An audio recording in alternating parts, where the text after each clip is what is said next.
Sean bienvenidos a esta nueva ocasión. El día de hoy vamos a abrir un nuevo módulo, diría yo, en el curso de fundamentos de software, porque no creo que haya otro curso en el que pueda caber esto.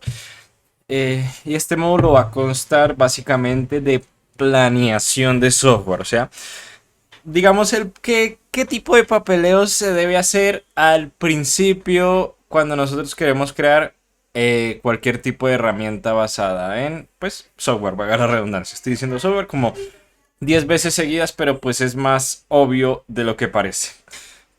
Ya muchos sabrán que crear aplicaciones no es cuestión de sentarse detrás del teclado y ponerse ahí a, no sé, a que nos dé un ataque epiléptico los dedos mientras estamos programando en nuestro lenguaje y framework de preferencia.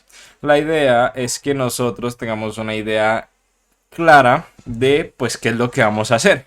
Normalmente pues en el instituto, en la universidad, esta parte no se suele ver al 100%, salvo que tengamos alguna materia muy concreta donde veamos esto, ya que digamos que la mayoría de los ejercicios ya nos dan este documento, o sea, nos dicen básicamente estos son los requerimientos funcionales, la aplicación debe cumplir con esto, con esto, con lo otro.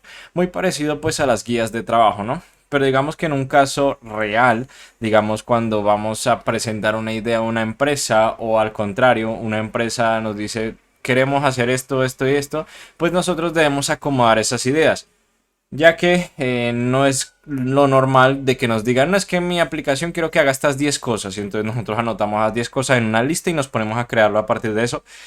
Digamos que si es muy sencillo, sí adelante podrías hacerlo. Digamos quieres crear un bot de WhatsApp que cuando la persona envíe menú, pues que le envíe la carta del restaurante y ya. Pues bueno, para ese caso no es necesario ponernos a hacer 10 páginas del Word especificando cómo debe funcionar la herramienta. Pero si queremos que la herramienta crezca, tenga más funcionalidades, o sea, se va a volver más compleja, pues lo mejor es tenerla documentada. Documentada no me refiero pues a la documentación como nosotros lo conocemos de cómo utilizarla, sino de cómo se plantea desde el principio qué cosas debe tener, qué otras cosas no debe tener. Esto también es muy útil por ese mismo aspecto, porque aquí es donde nosotros vamos a dejar evidenciado tanto lo explícito como lo implícito que va a tener la herramienta. Para eso, pues que aquella persona que nos quiera contratar, pues lea esto según entrevistas previas y diga, sí, cumple el 100% de las cosas que necesita mi aplicación, o pues va de lo contrario a generar algún tipo de intriga de, oye, necesito que agregues esto porque lo considero importante, o de pronto pues le surjan más ideas después de pues haber pasado como ese proceso entre comillas de abstracción de, tú me dijiste que necesitas estas 10 cosas y yo pues preparé un plan súper detallado de cómo se deben implementar esas cosas, de cómo es el flujo y tal. Entonces pues vamos a comenzar realmente, vamos a ver algo que es muy curioso ya que mucha gente conocerá los diagramas UML, pues ya gracias a que nos permiten, por decirlo así, organizar las relaciones bajo el paradigma orientado a objetos. Y realmente pues me parece que esto en el curso, sí, esto en el curso de programación orientada a objetos lo vemos. Pero resulta que UML no solo cumple con esa función de pues permitirnos modelar entidades del mundo real pues en nuestro programa, sino que además también existen otros tipos de diagramas que nos permiten estructurar sistemas y pues definir comportamientos en nuestra aplicación. Esto es súper útil al principio. Bueno, al principio y durante el desarrollo, porque digamos que si tú tienes un equipo, digamos que no voy a plantear ejemplos de equipo, ya que lo normal es que todos empezamos solos. Ya si es de equipo, pues se entiende de que pues comenzamos a dividir responsabilidades. Pero digamos que de solos también es muy útil plantear qué es lo que vamos a hacer, cómo lo vamos a hacer durante el desarrollo y pues ya al final evaluar el software y decir, vale, cumple con todo lo que me propuse al principio y tal. Entonces digamos que acá tenemos diferentes tipos de diagramas, aunque no vamos a utilizar todos en su totalidad. Al menos el de componentes sí lo tengo muy presente, pero por ahora, al menos en el ejemplo que les voy a presentar de esta plantilla, no lo incluí. En esta plantilla yo incluí requerimientos funcionales y no funcionales. Me parece que aquí está el de Acá lo tenemos, el de secuencia, el de caso de uso, aunque más que un diagrama es una tabla, pero bueno, la representación es casi lo mismo. Y acá no se menciona, pero también vamos a utilizar el de actores del sistema, que también es súper útil. Digamos que con esas cuatro representaciones que vamos a ver, no es necesario verlas todas. Y tampoco en el corto plazo pienso hacer un curso de esto, ya que con saber cómo funciona el diagrama, unos 10 minutitos de lectura ya basta y pues nos podemos defender al momento, digamos, de querer representar algo. Entonces vamos a empezar con los requerimientos funcionales. Yo dividí el documento en estas etapas de identificación y descripción de requerimientos, luego análisis y modelado. También tenemos, que me acuerde por aquí, vale, solo teníamos análisis y modelado, aunque por aquí me parece que había agregado una cuarta cosa que ahora ya no la encuentro. Efectivamente por acá debe decir diagrama de secuencias, vale, no lo había visto, acá está diagrama de secuencias.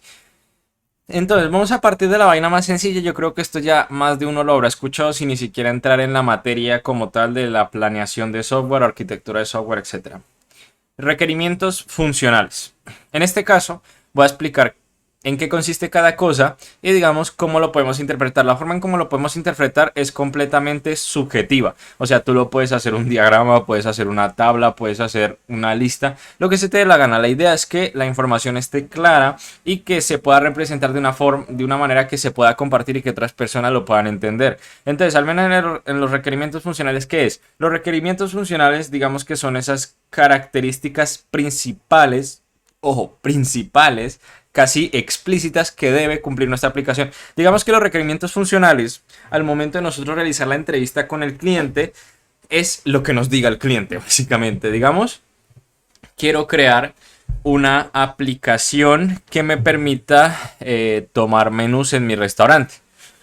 Entonces, puede ser, eso es un requerimiento funcional muy genérico, pero de esas cosas pueden derivar otras, como por ejemplo, requerimiento funcional, la aplicación debe ser un chatbot, o requerimiento funcional, el usuario al enviar menú, la aplicación le debe responder pues con la carta del día. Otro requerimiento funcional, cuando el usuario digite un plato, mostrarle el nombre, qué ingredientes lleva, el costo. Cuando el usuario envía pagar y después de pagar, no sé, ya lleva agregado 5 platos, puedes mostrarle cuál es el método de pago que quiere utilizar, tarjeta, efectivo, etcétera.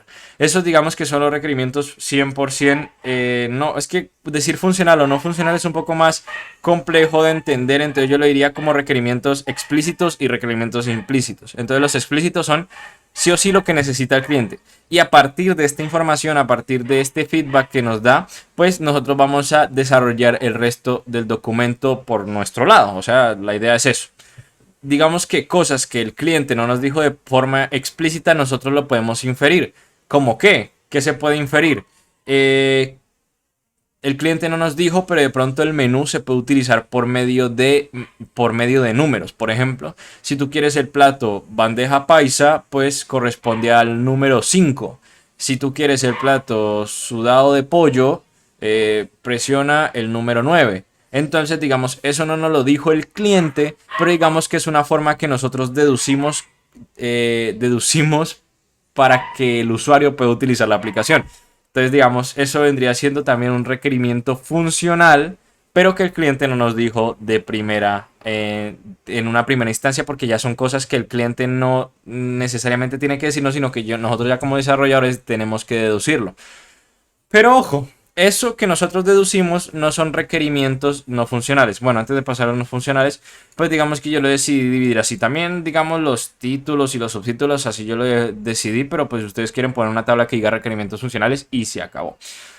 La tabla de requerimientos funcionales, al menos en mi forma de representarla, fue un ID. El ID es muy bueno para identificar de qué se está hablando cuando pues queramos bueno, cuando queramos. O sea, básicamente decir de qué estamos hablando cuando alguna persona que no seamos nosotros interactuemos con el documento. Digamos, el cliente nos dice, ay, el requerimiento funcional RF, bueno, aunque RF es la abreviación de requerimiento funcional, digamos la ID 001 que habla de yo no sé qué, quiero hacerle un cambio, yo no sé cuál. Entonces, pues gracias a ese identificador, pues nosotros podemos venir más rápido y darnos cuenta de, bueno, entonces, o sea, básicamente es para generar una comunicación más efectiva si varias personas están utilizando el documento.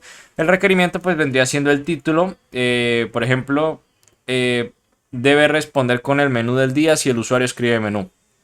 O pues podríamos hacerlo más abreviado, responder menú al usuario. Y entonces la descripción aquí sí podría decir, el usuario al mandar menú, la aplicación le debe responder con el menú de día, etcétera.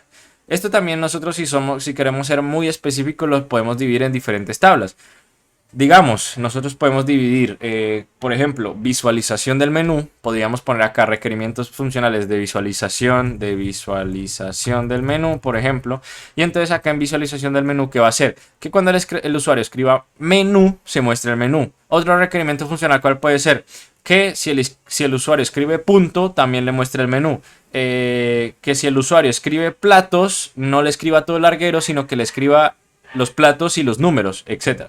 Entonces podríamos, digamos, también ser un poquito más específicos y dividir esos requerimientos funcionales. Y por eso acá yo pongo tabla requerimientos funcionales de otro aspecto de la aplicación. Por ejemplo, al momento de querer editar un plato. Entonces ya acá una cosa es visualizar el menú y acá otra cosa es editar el plato. Digamos que agregamos una funcionalidad que sea que el usuario elige el plato sudado de pollo, pero adicional a eso le quiere agregar arroz, le quiere agregar, me está dando hambre, le quiere agregar una patacona frita, etcétera. Pues digamos que entonces acá sería requerimientos funcionales al editar un plato. Y entonces digamos que también para pagar, requerimientos funcionales al pagar. Entonces cuando la persona escribe pagar, le debe preguntar por tal y tal cosa. Cuando la persona le da en efectivo, pues le va a decir, vale, cuando vengas al restaurante, cuando llega al domiciliario, le tienes que pagar. Y si pone tarjeta, y entonces todo se comienza a desglosar todo. O sea, si se fijan es básicamente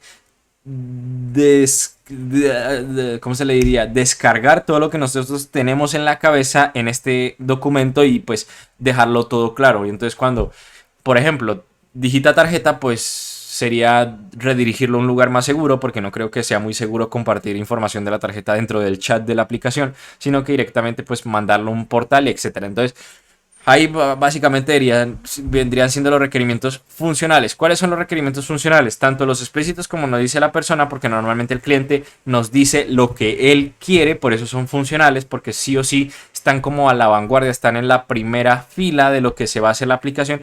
Y los requerimientos no funcionales, digamos, son no requerimientos implícitos, como les decía, porque un requerimiento implícito, o sea, un requerimiento que no nos dice el cliente, puede llegar a ser funcional. O sea, la idea de que sea explícito o implícito no tiene nada que ver en que sea funcional o no funcional, sino que los no funcionales son requerimientos obvios.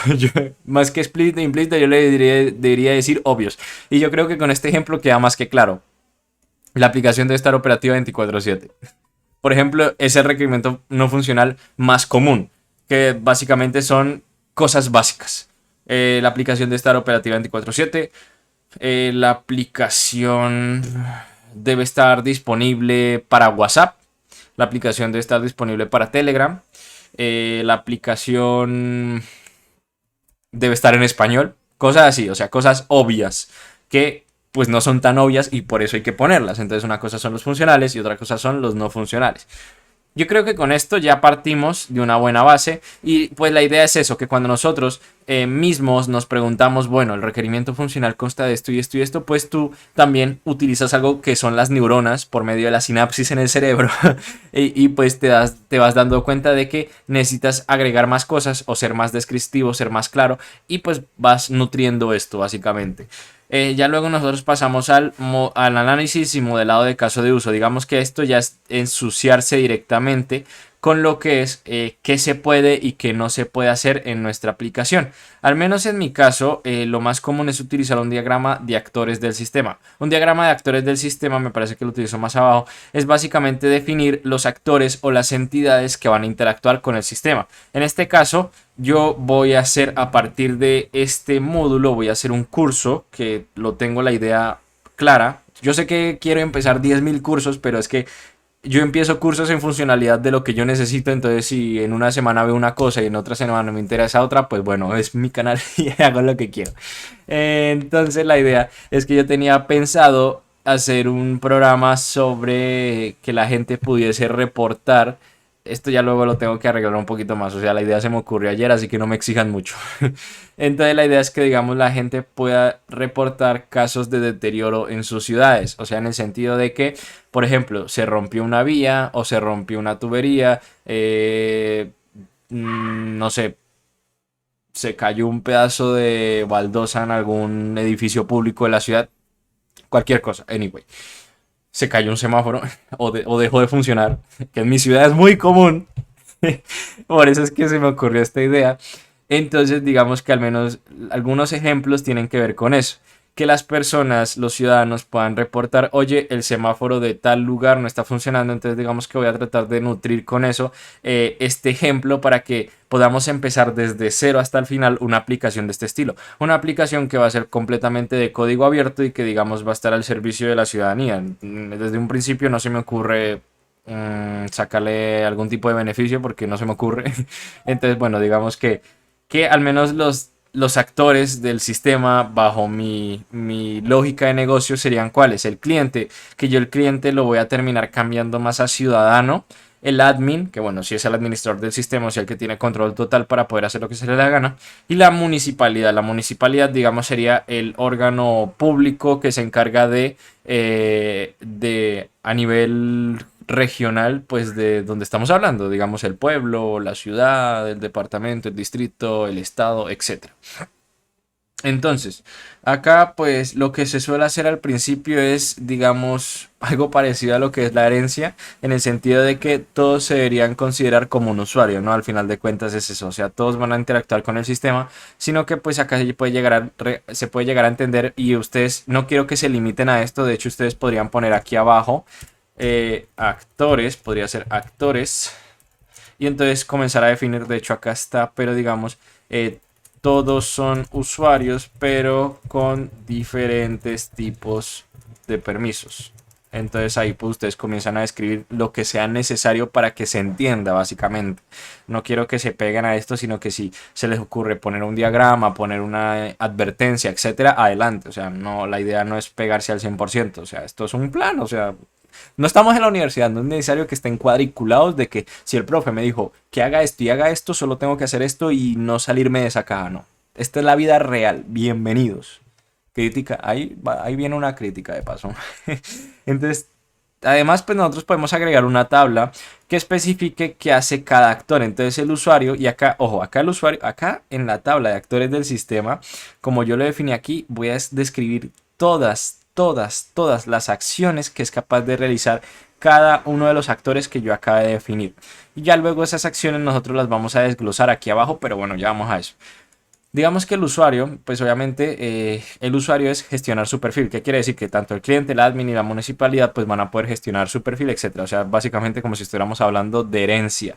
Ya luego, en casos específicos, digamos que el cliente, que yo acá más lo voy a llamar ciudadano, puede crear reportes, o sea, crear de, oye, el semáforo no está funcionando, editarlo, decir, uy, la embarré en la dirección, o le voy a poner un título un poco más descriptivo, le voy a cambiar la descripción y votar reportes, que esto es lo interesante y es que la gente, en un principio se me ocurrió que puede votar, espero que esté todo en orden, sí, que pueda votar para darle como más relevancia a un caso en concreto. Digamos, este hueco lleva 2 meses y nadie lo ha arreglado, súper común en mi ciudad. Entonces, pues que la gente con el tiempo vaya votando y que haya como una tabla de posiciones en el que diga, oiga papi, preste atención a esta vuelta. Y bueno, también se puede llegar a convertir como en un tipo de mecanismo en un mecanismo de participación ciudadana, ¿no? En el sentido de toda la gente está votando por esto o tanta gente creó reportes, aunque bueno, aún no le he definido muy bien la lógica de los reportes, pero la idea principal sería esa. Y de hecho esta parte es súper útil porque pues también dividimos por entidad a lo que cada uno tiene la capacidad de hacer. También se me estaba ocurriendo que pues durante uno hace este documento pues es súper útil para proyectos. O sea, imagínate como este proyecto inicialmente es de código abierto, digamos que las personas que quieran colaborar, obviamente si saben los lenguajes que se van a utilizar y tal, eh, pues al ver, digamos, la planeación del proyecto, pues tienen un vistazo global y más adelante pues se pueden hacer otro tipo de cosas como una matriz de... Eso tiene un nombre, pero ahorita no me acuerdo cuál es, que es una matriz que básicamente nos permite dividir el proyecto por tareas. Entonces, digamos, es necesario hacer esto, esto, esto, entonces, digamos, las personas van colaborando y van tachando, oye, ya terminé esto y tal. O sea, esa es la magia del open source. Pero bueno, continuando. Pues acá también tenemos que el admin puede eliminar tanto usuarios como reportes, cosas así un poquito más hardcore. Y digamos que la municipalidad puede actualizar reportes. Hay una cosa diferente que es actualizar a editar reportes. Editar reportes pues son para cosas básicas, mientras que la municipalidad quiere decir que cuando actualiza un reporte es para poner un estado como, oye, ya estamos pendientes. Algo que se me está ocurriendo, pero esto puede cambiar mucho, es que, digamos, el estado, o sea, actualizar en el sentido de que hay un estado que diga atención o algo así. Entonces, digamos, una sería la municipalidad ya está consciente del caso, ya está planeando, ya se está ejecutando y por último, digamos, ya se solucionó. Entonces, digamos que sea como para que también no solo sean los usuarios, los ciudadanos, sino que también los organismos públicos hagan presencia y pues la gente sepa si sí o no están actuando en algo, ¿no? Y bueno, ya ahí de paso. Ya luego digamos que para uno hacer un diagrama de caso de uso es súper sencillo. Realmente pues también hay cosas, hay variaciones que ahorita lo vamos a ver como esto de Stens. Pero digamos que lo básico que es, que nosotros pues vamos a seguir utilizando los actores. De hecho yo acá lo tengo en Miro. Les recomiendo que utilicen Miro para hacer estas cosas. No utilicen la herramienta esta para crear gráficos de Google porque es horrible. Sino que utilicen esta herramienta y de hecho yo acá los tengo. Entonces si lo quieren ver más grande, a este de contexto es este que yo tengo acá. Entonces, ¿qué pasa? Tenemos los actores y los actores nosotros los vamos a indicar con una flechita hacia las acciones que van a realizar. Normalmente las acciones están dentro de bueno, de otro círculo, de un rectángulo con bordes que se llama el contexto. Y es básicamente, pues, en qué lado o en qué lugar, bajo qué contexto se está realizando una acción. Entonces, gracias a eso, pues nosotros más abajo podríamos decir una ilustración de los casos de uso cuando se accede al sistema. Y entonces acá, por ejemplo, tenemos que el inicio de sesión, que es el contexto, se realiza una acción muy genérica, muy básica, que es acceder al sistema. Entonces, pues todos acceden al sistema de la misma manera. Ninguno es que, bueno, acá pues si se ponen de creativos podrían decir que el administrador utilice un método diferente, como un código de doble factor o cosas así por el estilo, y que la municipalidad utilice escaneo de ojos, no sé. O sea, acá se pueden poner súper creativos. O sea, la idea también es que ustedes puedan representar lo que es obvio, porque a veces lo obvio no es tan obvio y pues se les pueden ocurrir ideas en el trayecto. Ya luego llevándolo a un caso más específico, de hecho también pueden agregar una descripción, que es la acción que realizan todos los usuarios para ser autenticados mediante nombre de usuario y contraseña. Ya luego un caso más específico, de hecho lo que nosotros hacemos aquí en la tabla es lo mismo que estamos representando aquí, pero de una forma más gráfica. Y ustedes ya saben que todo entra por los ojos.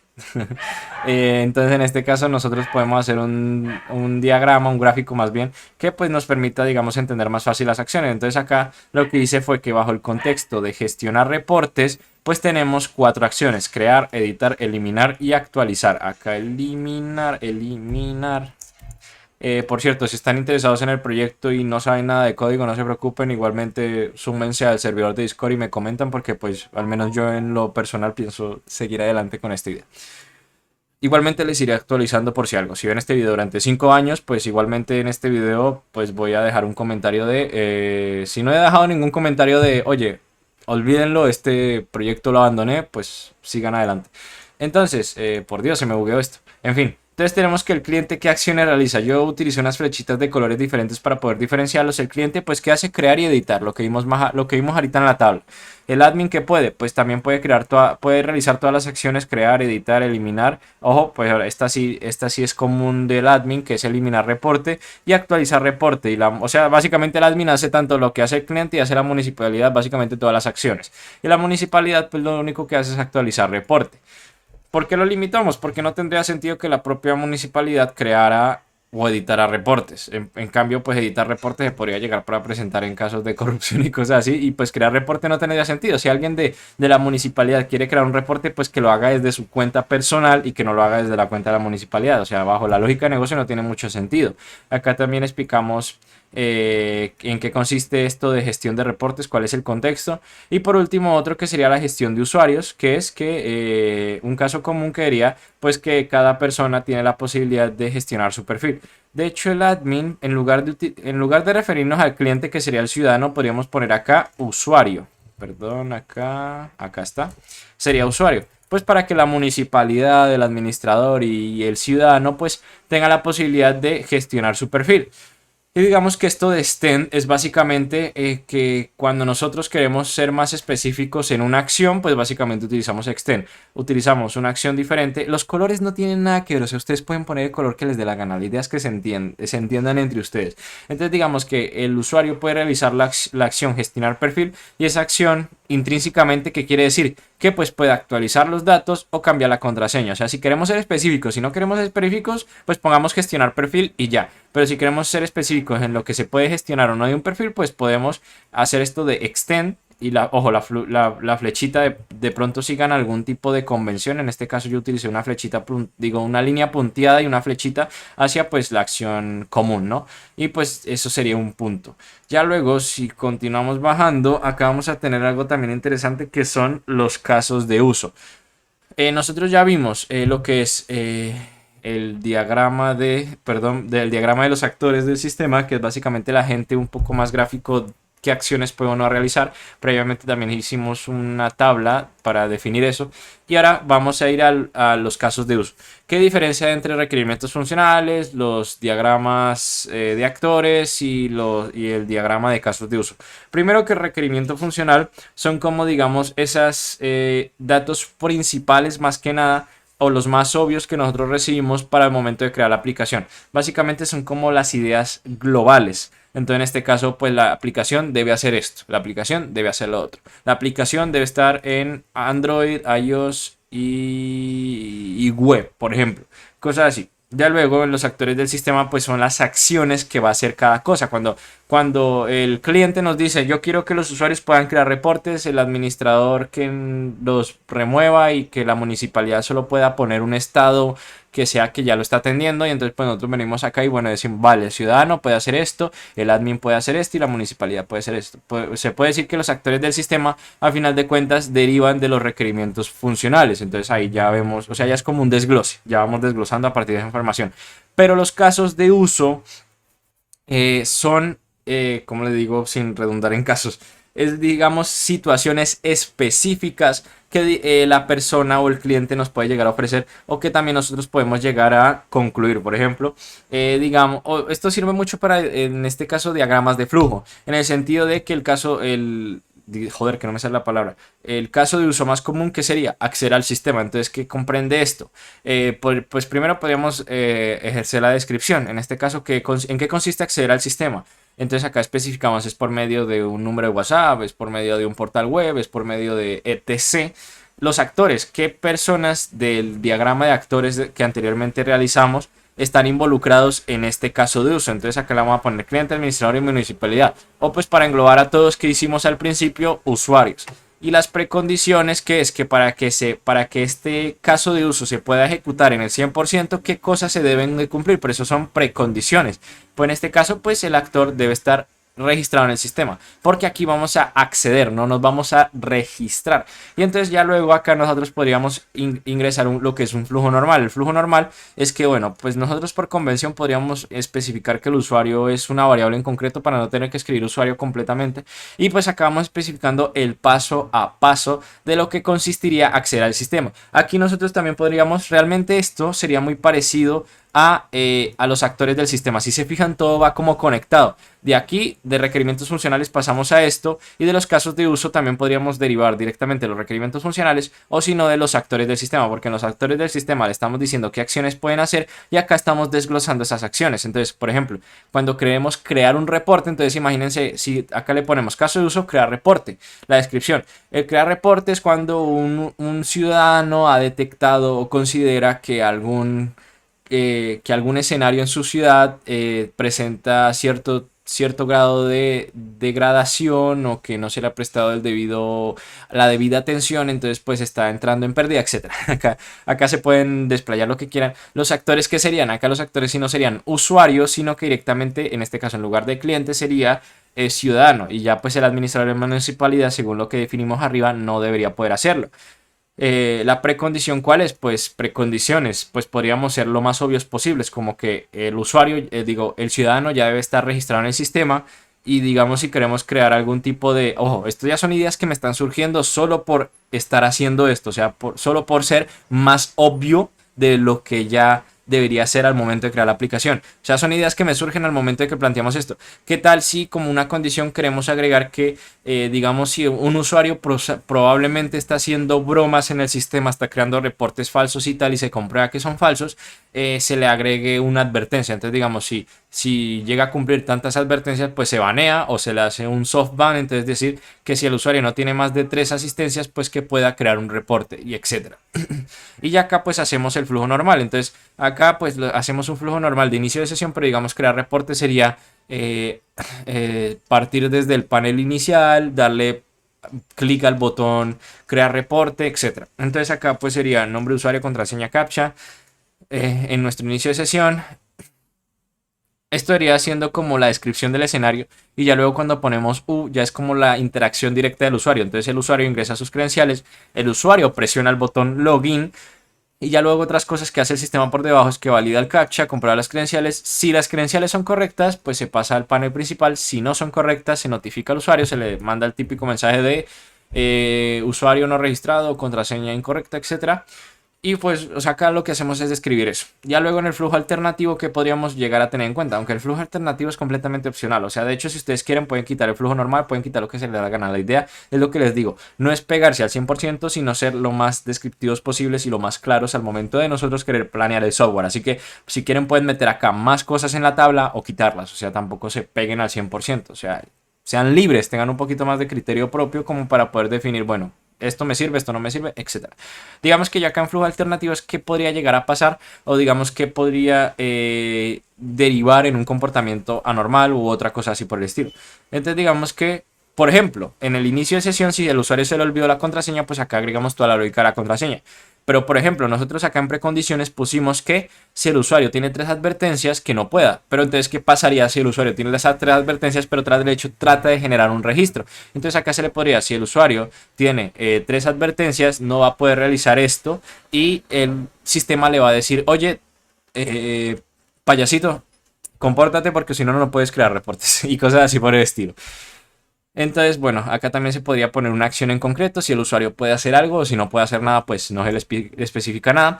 Y ya luego, pues las postcondiciones, pues esto es más obvio que obvio, es lo que puede hacer después del flujo normal, y es que, bueno, pues el usuario accede al sistema.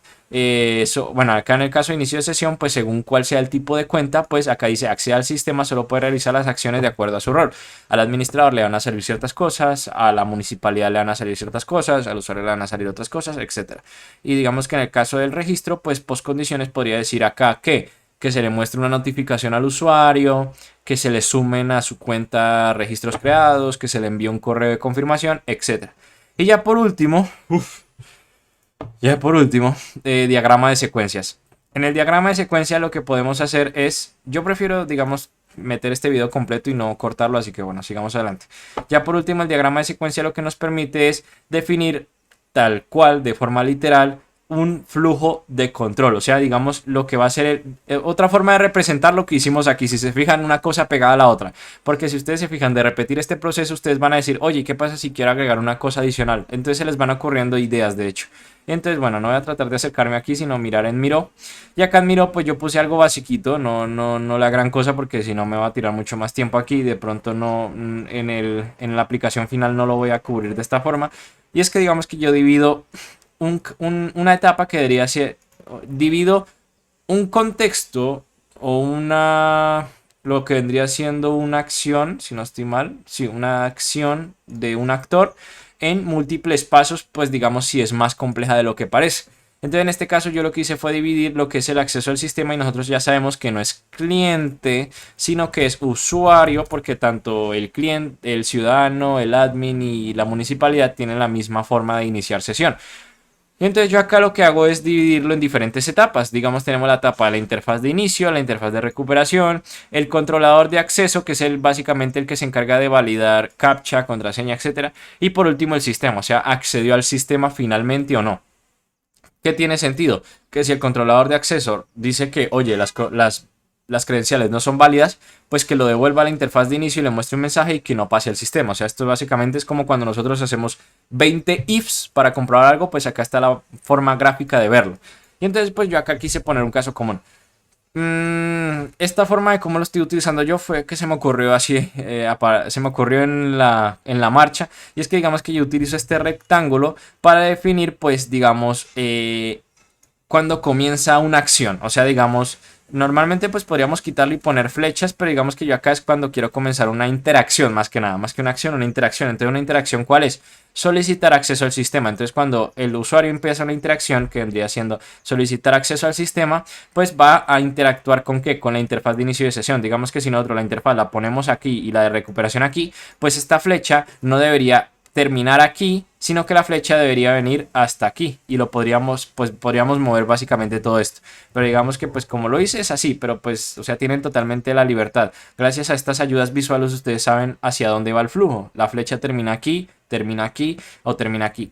Y igualmente, pues sea donde sea el lugar donde termina, pues nosotros vamos a tener también pues este rectángulo que indica que estamos hablando de la misma interacción. Básicamente es como crear ayudas visuales para pues poder entenderlo mejor. Entonces acá sabemos que esto es una interacción completa. Y entonces la interacción es solicito acceso al sistema. Acá se nos carga el formulario y entonces ¿qué pasa? Que pues como la interfaz de inicio de sesión de por sí es quien se encarga de cargar el formulario, nada más el controlador de acceso ni nada se van a encargar, pues acá hacemos como que la flecha se devuelve, o sea, la interfaz de inicio de sesión es capaz de solventar esta solicitud, entonces pues acá definimos una acción y regresamos. Y entonces pues acá volvemos, sale otra línea de aquí y pues por último podríamos especificar una acción como mostrar formulario y este formulario se indica aquí. ¿Qué podríamos hacer? Que si nosotros queremos ser mucho más específicos, ¿qué podríamos hacer? Que digamos este es el acceso al sistema genérico, ya que pues no está pegado a ninguna interfaz, pero digamos que si estamos hablando de una interfaz web, podría ser muy diferente a una interfaz en Android. Sabemos que en Android, una vez tú te logueas con tu cuenta de Google, si no lo haces, si no te deslogueas, vas a estar logueado de por vida. Pero por ejemplo, tú en una página web tienes una caché y esas cookies pues pueden expirar en un día, en una semana, en un mes. Y entonces, pues yo antes de esto, lo que podríamos hacer es, por ejemplo, agregar un tercer actor que podría, o no necesariamente podríamos utilizar el controlador de acceso o crear un actor diferente que se encargue de validar, pues, si tiene un caché que indica que inició sesión anteriormente. Entonces, en lugar de solicito acceso al sistema, pues podría pasar a, por ejemplo, controlador de acceso y preguntar, ¿el usuario tiene caché o no?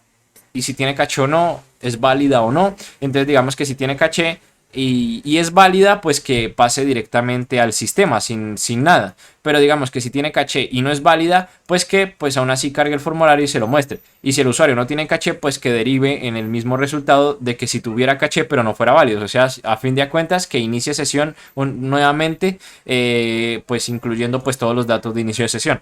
Y así vendría siendo pues básicamente para todos los casos que nosotros querramos evidenciar. Si se fijan, es la repetida. Pero se podría decir que siempre vamos a partir de lo mismo. Requerimientos funcionales y no funcionales, donde nosotros vamos a poder crear los actores del sistema. De los actores del sistema vamos a poder ilustrar los casos de uso, o sea, la interacción de cada uno de los actores de una forma más gráfica. Y por último, definir los casos de uso pues un poco más... describir mejor los casos del sistema, los casos de uso, pues poniendo una tabla y poniendo la descripción, actores, precondiciones y pues de esta forma, créanme que cuando ustedes vayan a presentar un proyecto a una empresa es mucho más profesional o cuando vayan a trabajar en equipos para aquellos que quieren ser product managers o cualquier otra cosa, digamos que esto le da mucha profesionalidad a su trabajo. No es lo mismo ustedes decir, no, es que, mira, la aplicación debe hacer tres cosas. Imagínate, un desarrollador diciendo, no, es que yo con estas 10 cosas yo ya quedé claro. Ah, por ejemplo, entregar esta cosa que sí puede tomar tiempo, pero pues a fin de cuentas una aplicación no es desechable. Una aplicación es para toda la vida y tarde o temprano muchas otras personas van a llegar a introducirse o a formar parte de ese proyecto y pues necesitan de este tipo de documentación pues para poder entender cómo funciona, cómo están hechas las cosas, etcétera. E imagínate que a día de mañana ustedes pueden poner, por ejemplo, una tabla de cómo lo implementaron a nivel del código. Y esto creo que ni siquiera existe, o no estoy seguro. Creo que sería el diagrama de objetos, que es la forma en cómo modelan las entidades dentro del sistema. Pero digamos que ustedes crean una tabla que definen, digamos, la nomenclatura que están utilizando para los archivos, si ustedes utilizan componentes funcionales o de clases, etcétera. Así que bueno, espero que este haya sido de utilidad. Se me fue un poquito largo, pero yo creo que esto es súper importante al momento de empezar a crear software. Por lo que nada, espero que este haya sido de utilidad y nos estaremos viendo en una próxima ocasión. Recuerden, miro y pues de aquí pasan las imágenes porque al menos se ve un poquito mejor. Así que adiós.